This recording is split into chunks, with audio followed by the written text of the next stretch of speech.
मुझे तो शुरू से विश्वास था कि नतीजे जो हैं इसी तरह से आएंगे। ये तो बात और है कि ये एग्ज़िट पोल जो है हमेशा से जो हैं जो दिखाते आए हैं, तो उनके ऊपर तो विश्वास करने वाली बात रही नहीं। मध्य प्रदेश में भी यही हुआ था, छत्तीसगढ़ में भी यही हुआ था, और यहाँ भी जब ये सारी बातें शुरू हुई थी तब मैंने तो यही बात कही थी कि आप निश्चित तौर से पूर्ण बहुमत से भाजपा सरकार बनाएगी, क्योंकि भाजपा की नीतियाँ ऐसी हैं जो जनहितकारी हैं और ये लोगों को समझ आ गई। और यहाँ पर जहाँ जो जिस पार्टी को कांग्रेस कहते हैं वो तो केवल सिमट कर रह गई है बाप और बेटा के अंदर। उनके नेता जो हैं एक दूसरे के साथ लड़ाई लड़ रहे हैं, जहाँ पे उनको जिसको जो है वायदे करे गए थे उनको टिकटें नहीं दी गई, तो वहाँ तो झूठ और जो है लूट के अलावा और कुछ रहा नहीं। और जब उनके खुद के प्रत्याशी ये बात कहें कि भाई अब इतने सालों बाद हम वापस सत्ता में आएंगे, हमारे को सत्ता में ले आओ, पहले तो अपना घर भरेंगे, फिर रिश्तेदारों का भरेंगे, फिर उसके बाद नौकरियां जो हैं किसी और को देंगे, तो ये सारी चीज़ें जो हैं लोगों के समझ में आ गई कि अब ये जो है ये केवल लोभ और लालच के लिए आ रहे हैं, ये जनता का हित साधने के लिए नहीं है। और सरकार जो है हमेशा से लोग वो चाहते हैं जो जनहित की जो है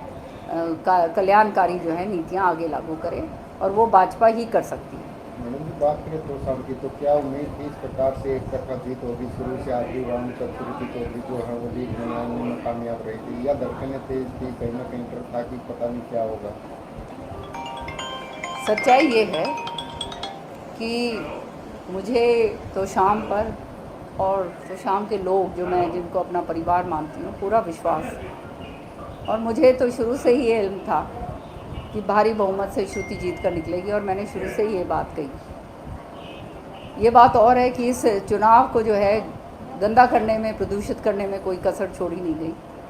लोगों की मार पिटाई करी गई, कार्यकर्ताओं की, जो आज तक कभी भी तो शाम के अंदर ये नहीं हुआ। इस तरह के जो है एलिमेंट्स बाहर के लेकर आए गए,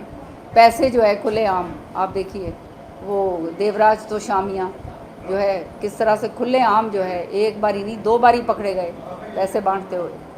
तो ये सारी की सारी चीज़ें सबके सामने हैं, और